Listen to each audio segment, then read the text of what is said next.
Hi, it's Brett Cowell, and this is the Total Life Complete podcast, coming to you from another dimension. This is the Travelling Without Moving edition with Erica Felicella, extreme performance artist. Welcome, Erica. Good evening, Brett. Wow, what a way to spend a Saturday evening anyway. This is something completely different. So let's get straight into it. How do you introduce yourself at a party when people ask who you are?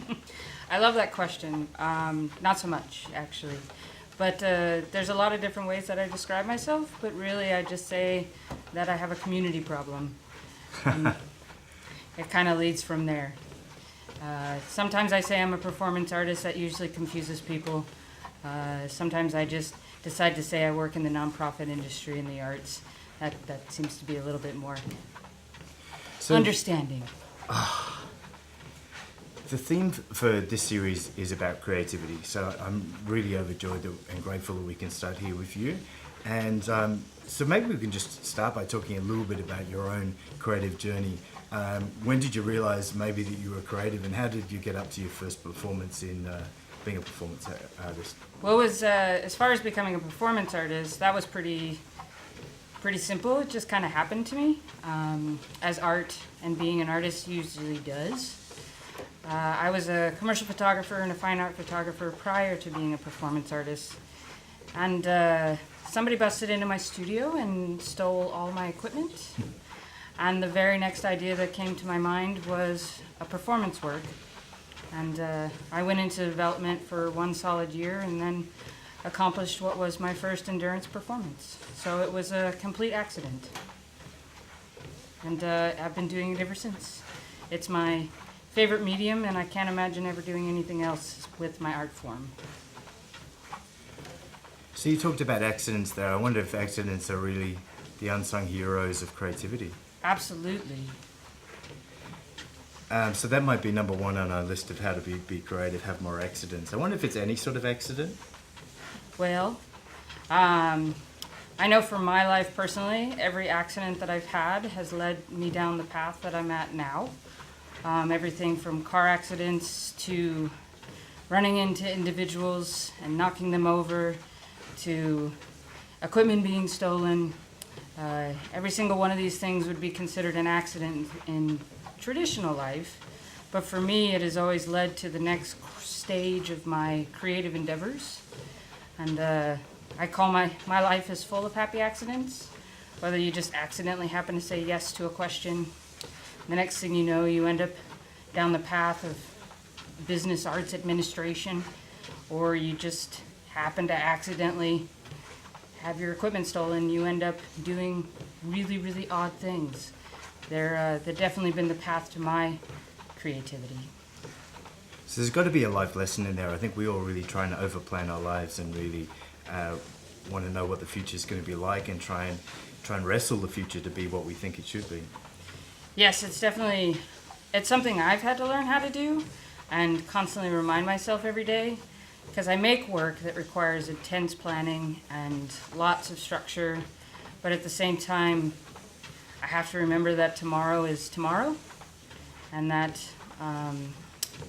it's hard to overplan, even though I live a very planned life. I don't know if that makes any sense, but it's easy to get caught up in it all.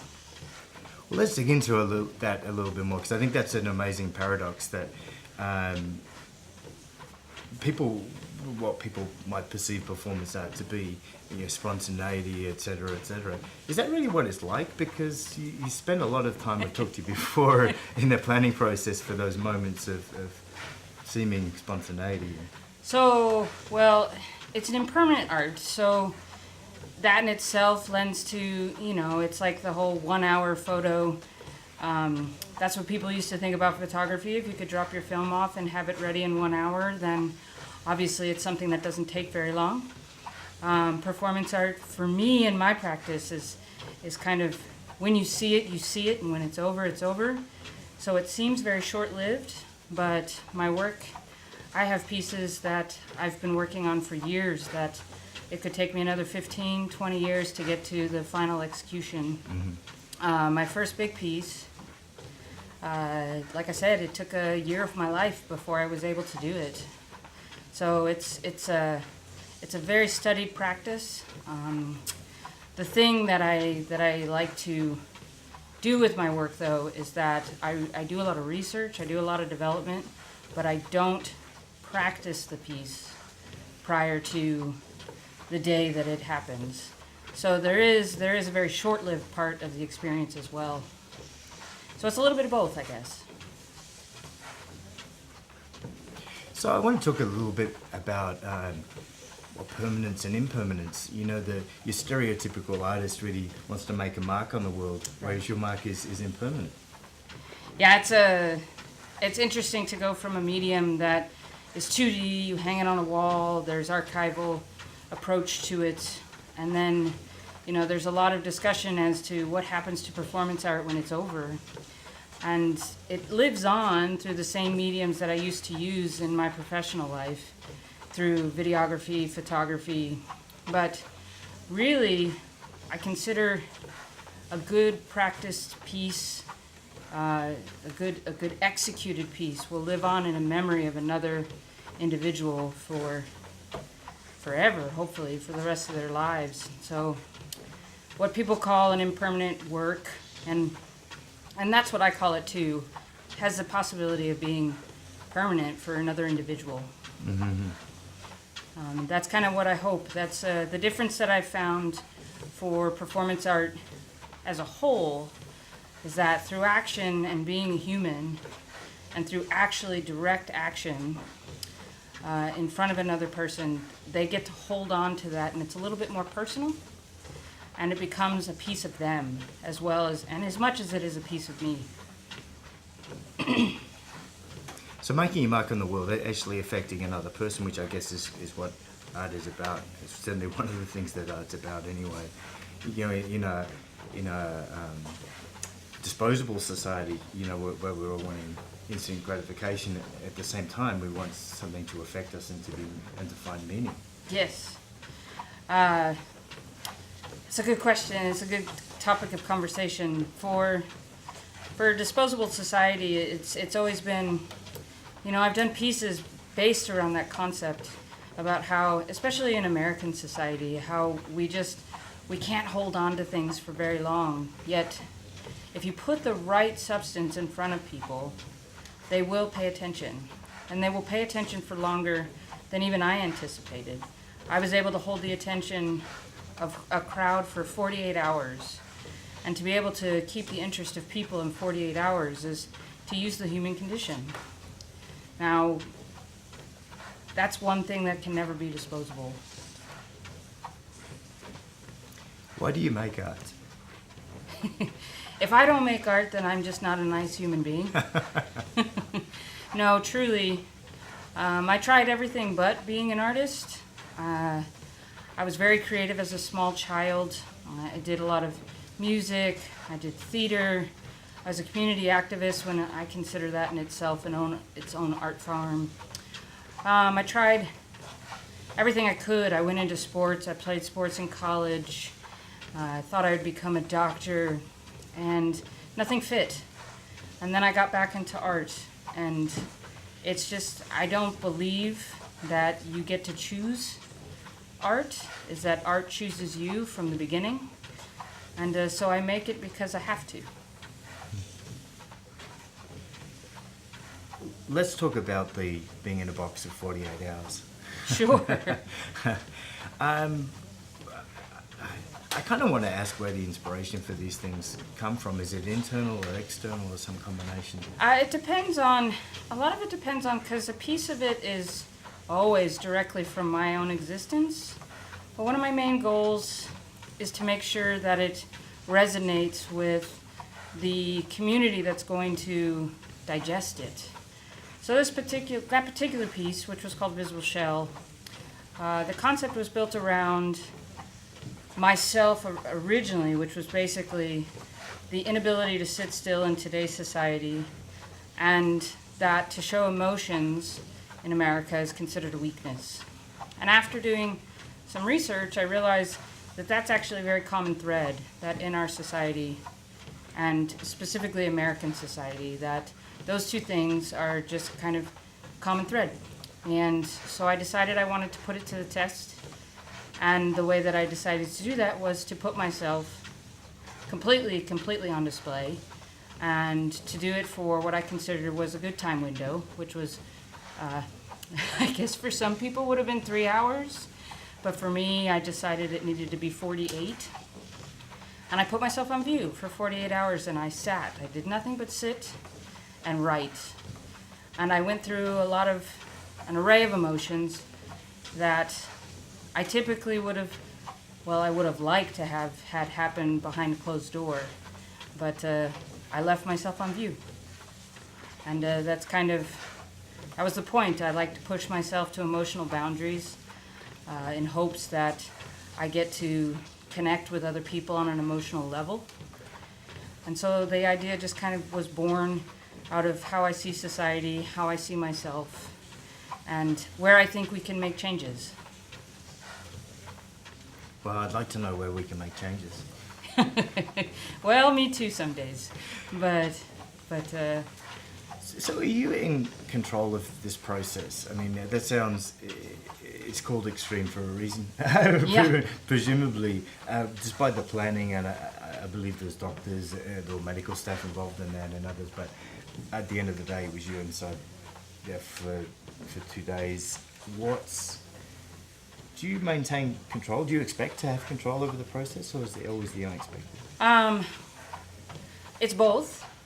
If I do my job right and I do it well, and I put a lot of expectations on myself as an artist.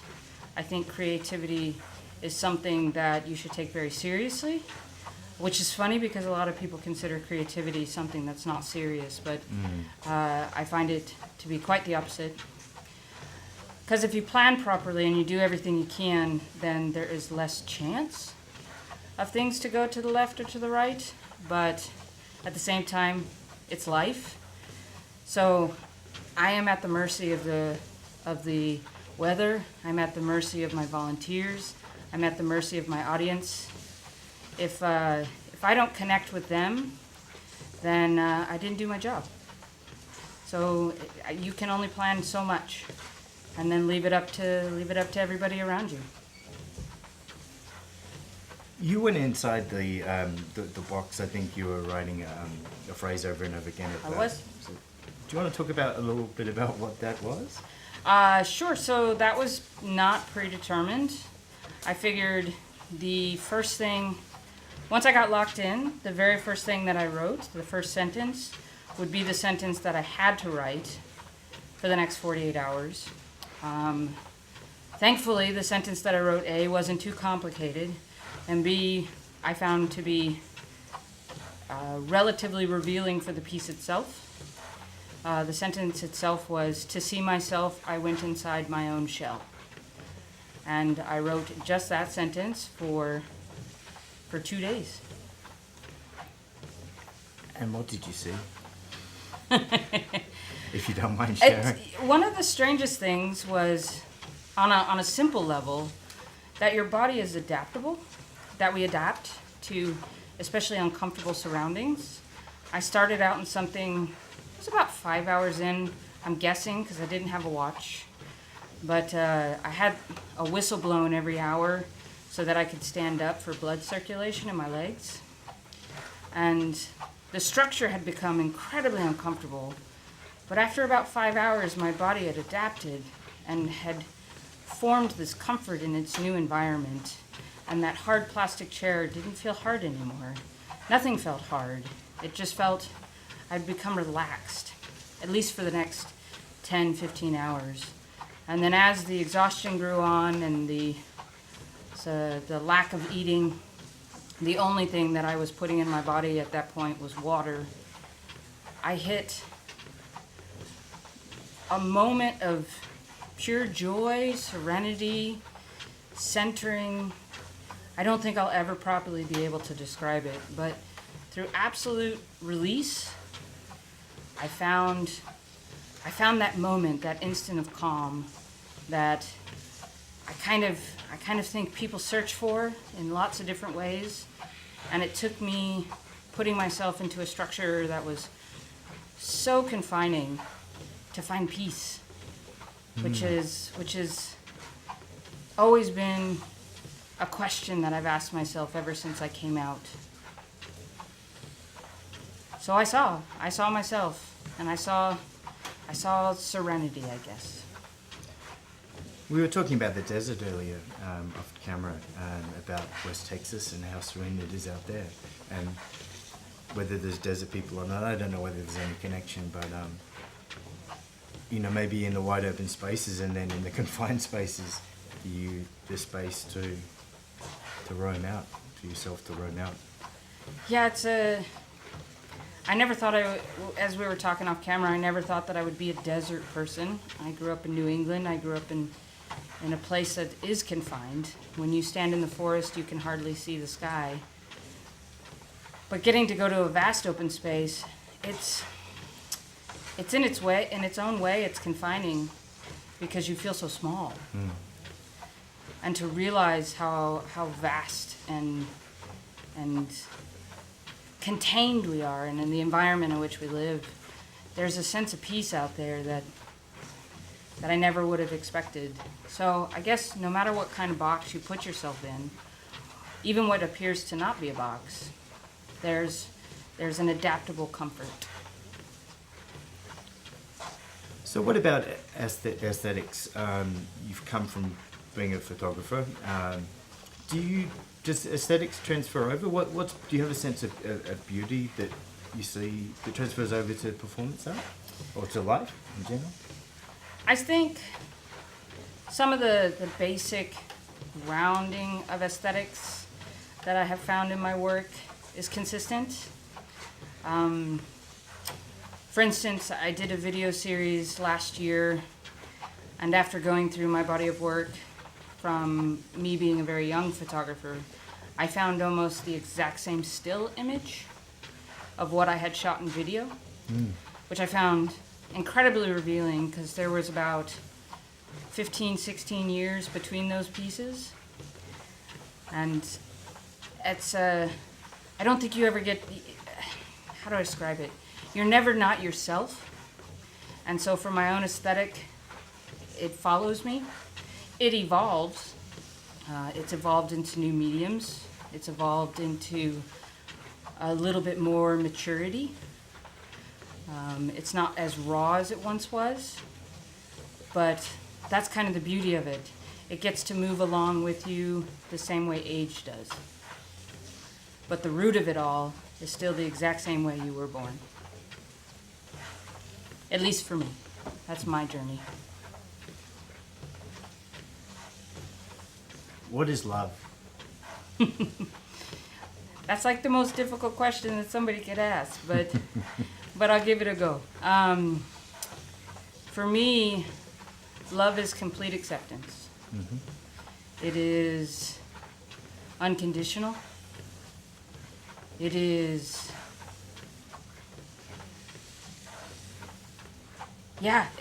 acceptance and unconditional.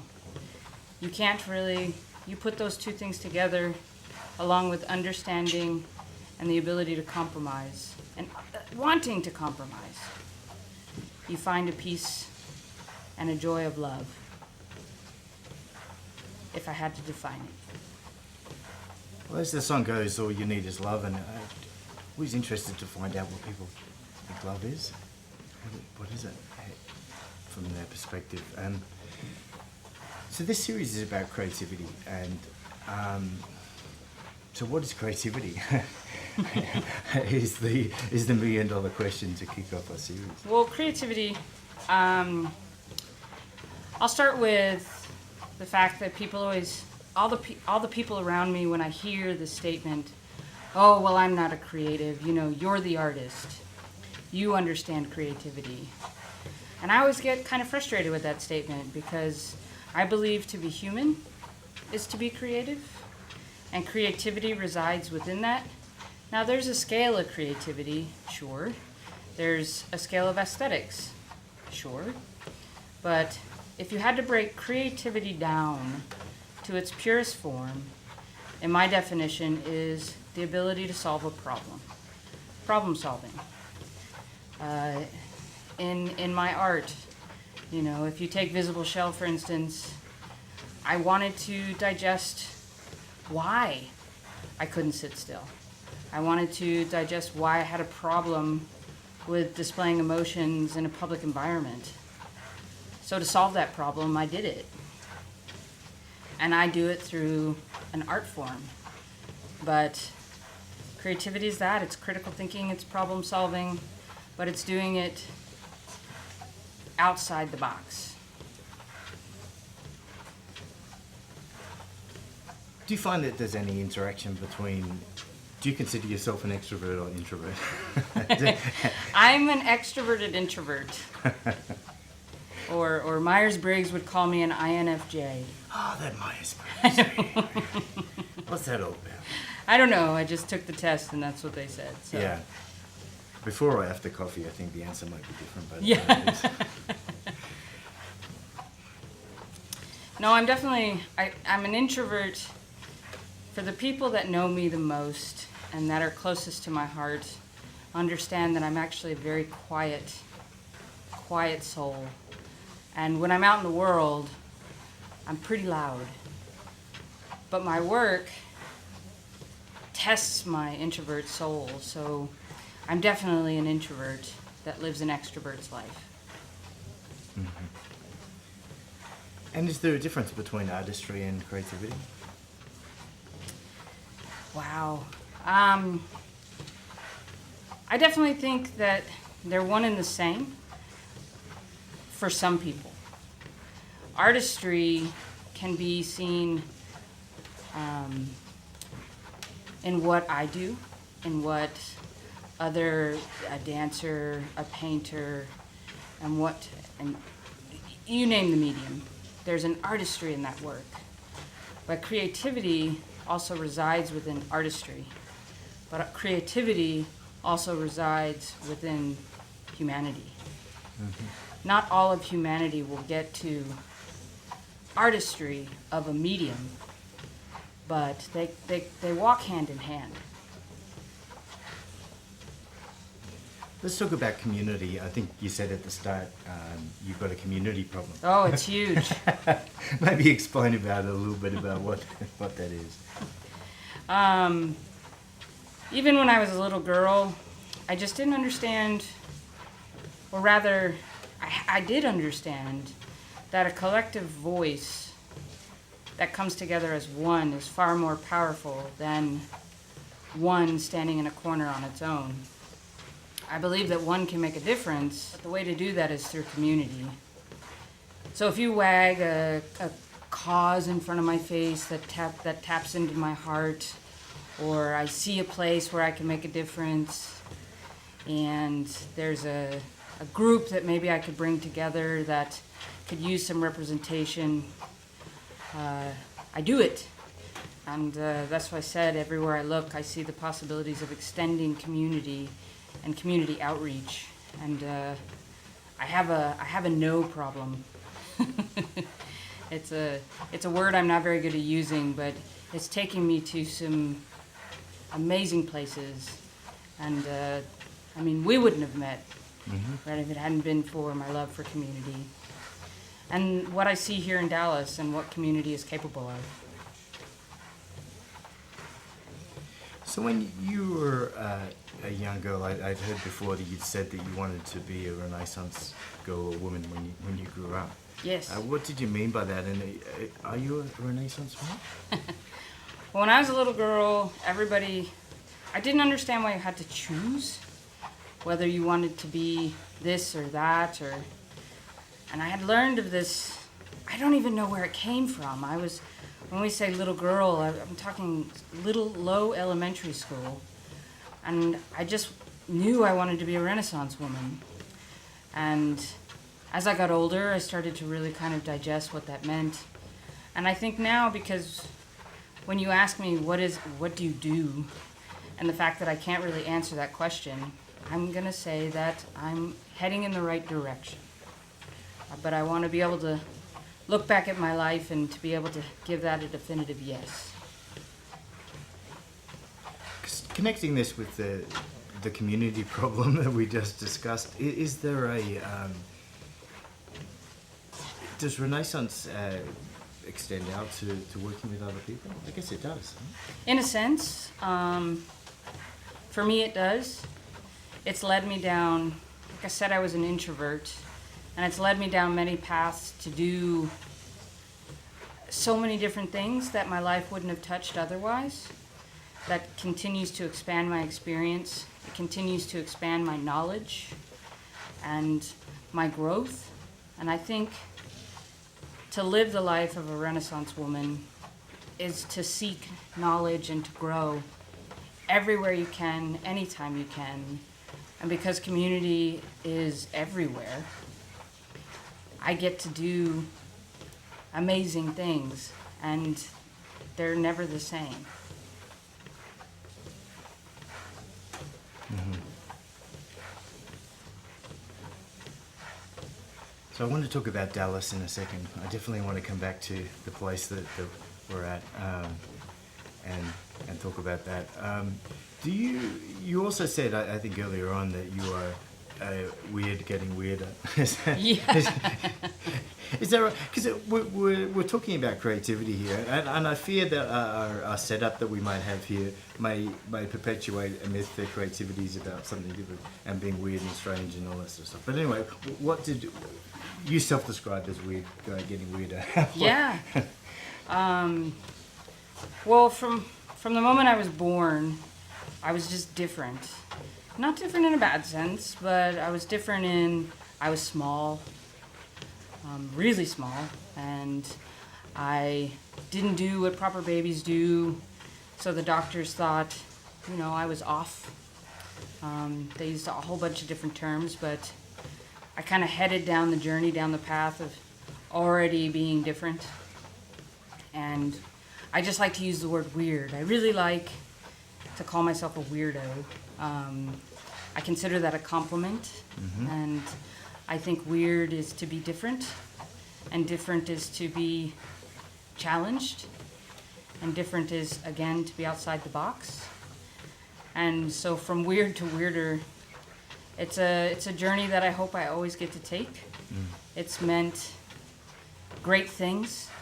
People have always had really high expectations for me, and it took, we go back to what we were talking about, happy accidents. It took a major failure in my life to continue and put myself back on the weird path, because I was heading down a path that just wasn't right for me. So to be from weird to weirder, every time I try to steer myself off course of weird, I end up right back on there. And I think being a performance artist has definitely classified me I'm definitely in the weird category now, which means I must be doing something right. What question did you really hope I would ask by now? You haven't asked. I don't know. I don't know how much I can reveal of what we're doing right now. But I'm really glad I'm not that winded. I didn't know what to expect from any of this, Brett. I went to it thinking that we would talk about community a little bit and probably a little bit about performance art, but I don't know, the meaning of things. Maybe about the future. Maybe where's Dallas going to be in the next 5 years? Things like that. But then again, like I said, I walked into this literally blindly. So I'm waving a hand in front of my face and trying to make sure that I walk at the same time.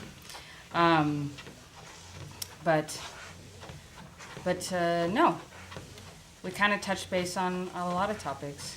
What have you not asked me yet that I should? Well, I want to know what question you don't want me to ask. It's not that I don't want you to ask. It's more a topic that people don't talk about. I'd be more than happy to talk about if there is room for the discussion of why my work revolves around mental health so much, and how mental health and creativity kind of go hand in hand in a lot of ways. Do mental health and creativity go hand in hand? In which sense? I think a lot of creatives struggle with emotion. I think making work is a medicine that a lot of people, I mean, you asked earlier, like, why do you make work? I mean, it's because I have to, was the answer, but there's two sides to that coin. One of it is it keeps me a sane human being. As somebody who struggles with their own mental health, it's something I recognize and I see in other artists.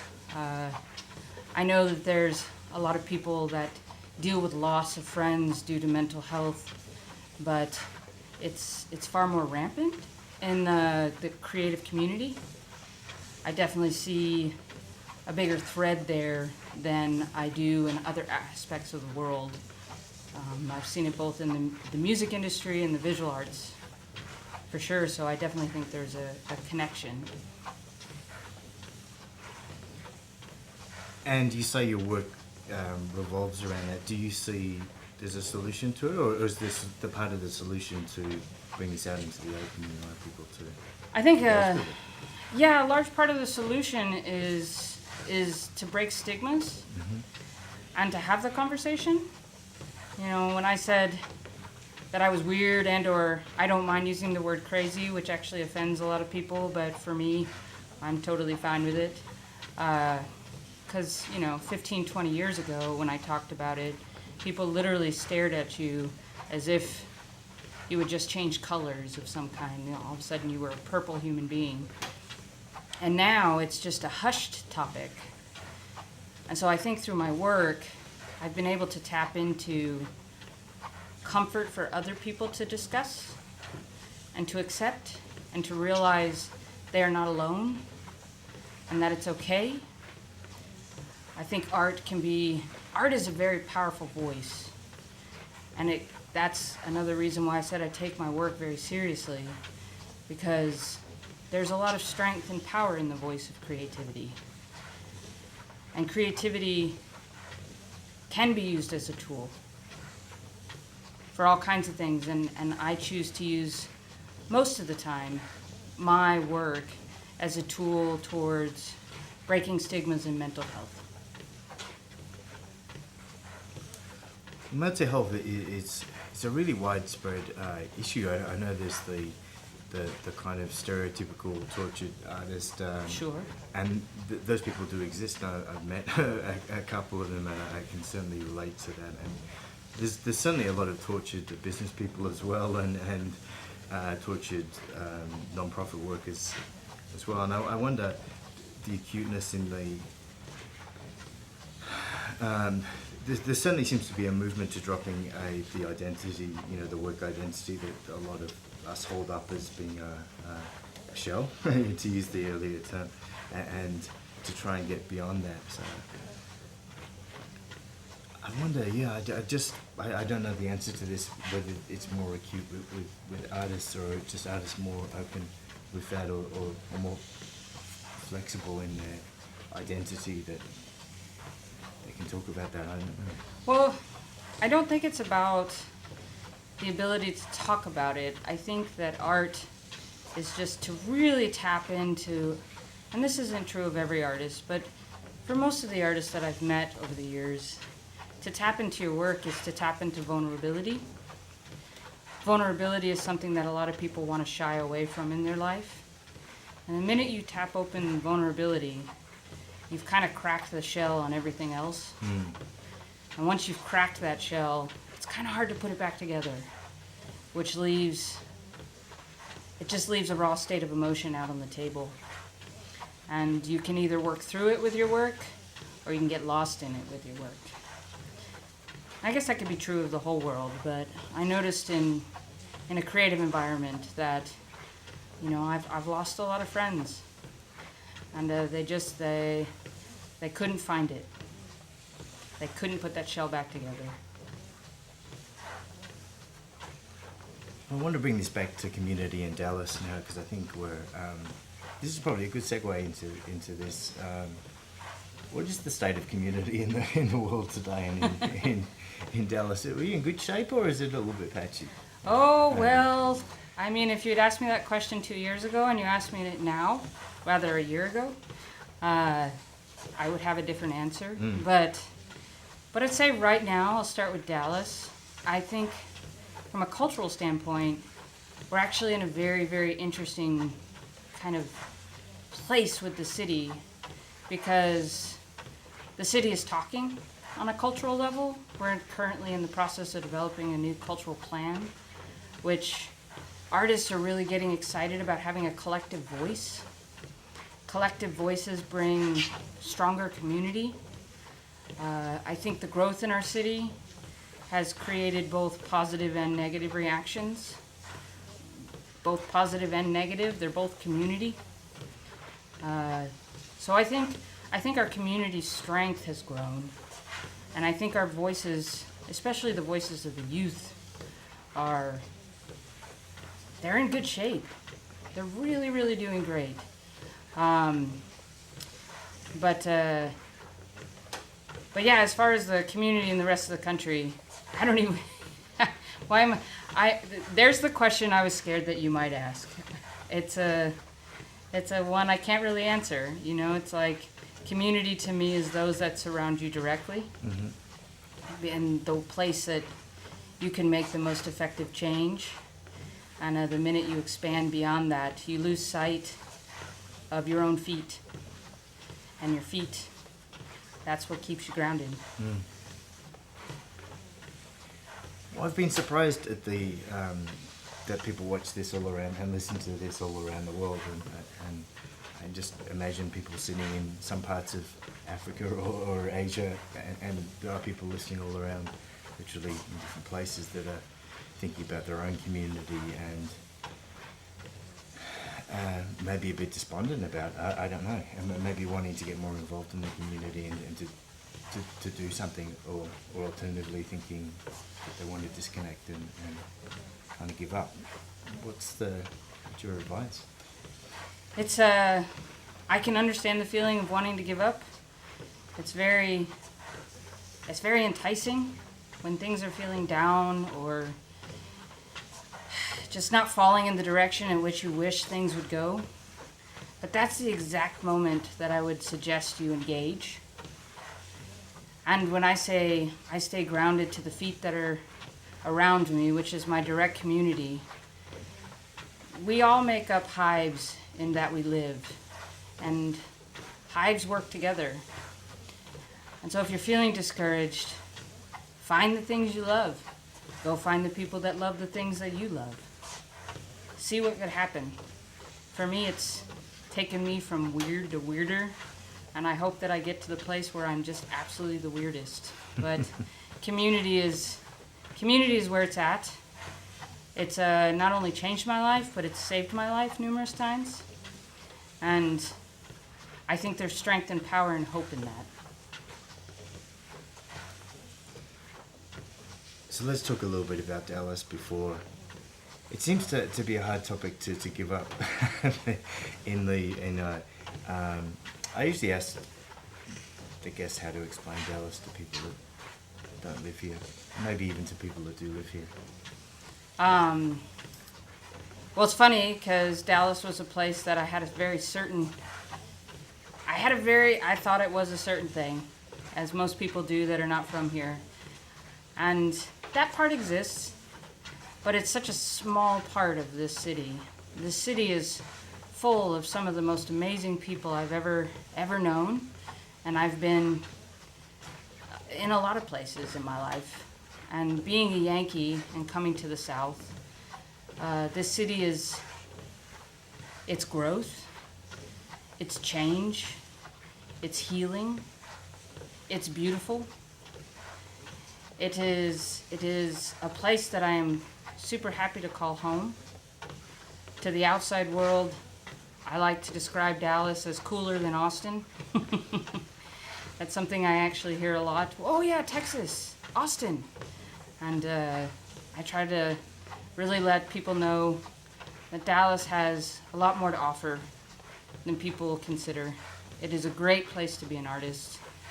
Don't get me wrong, I may be sounding like I belong to the Tourism Bureau right now, but it has its own barriers. But if we weren't having thousands of people move here on a regular basis, it's kind of proof is in the pudding. There's something going on here. There's something in the water. And Dallas is kind of an open hand, open arms.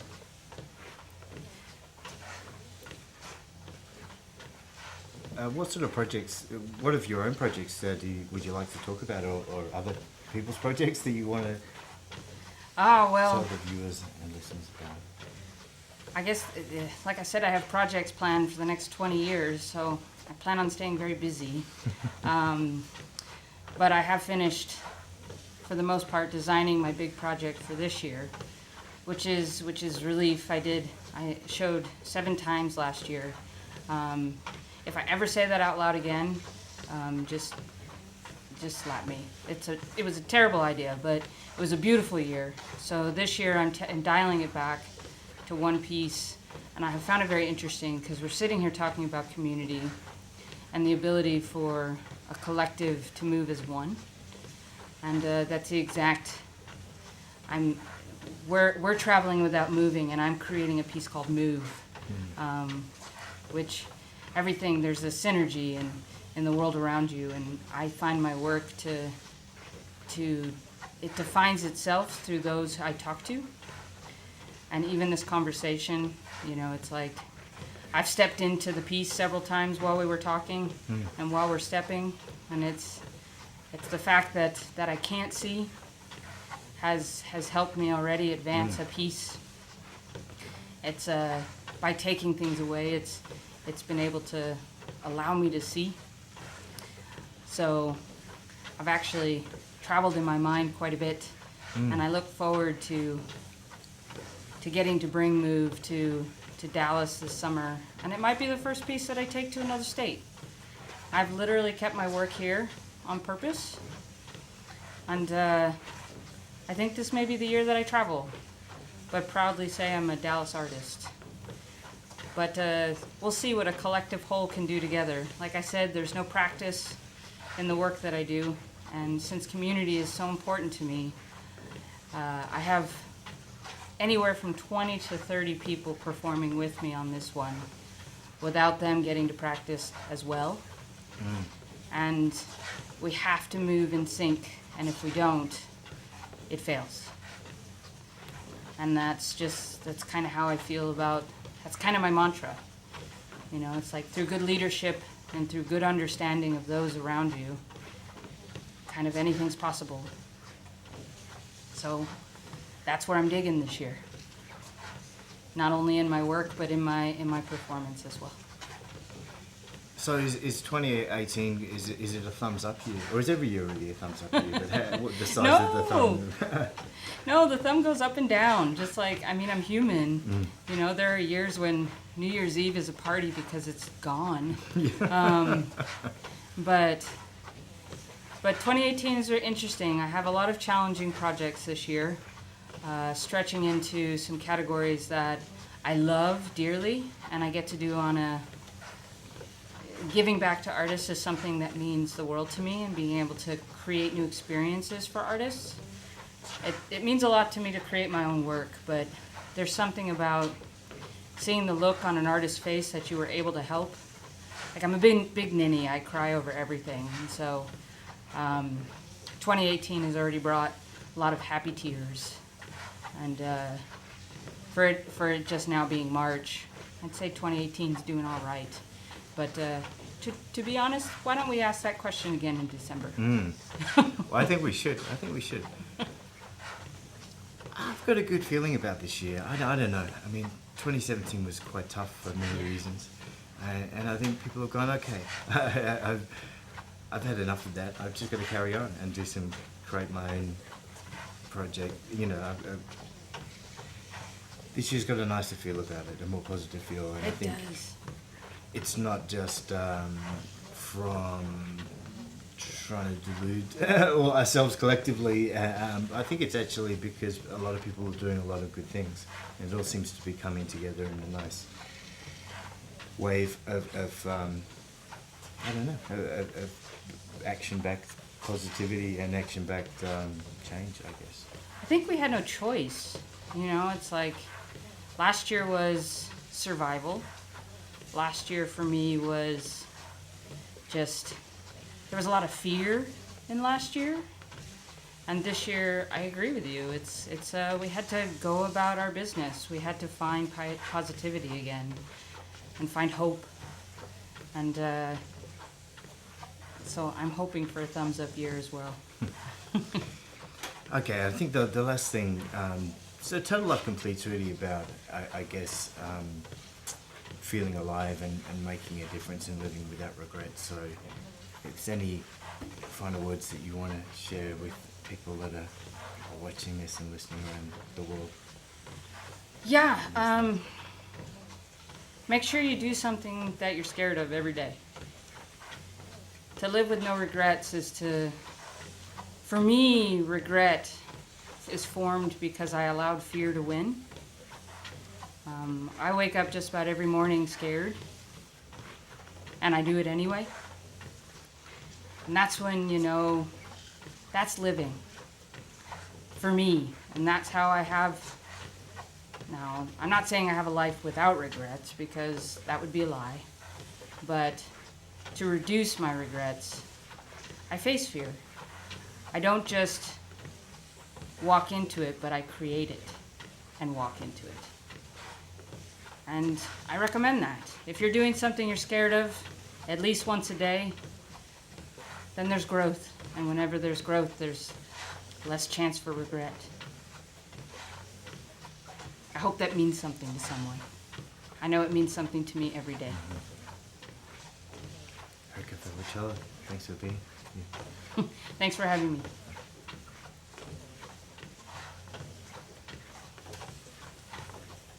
Okay.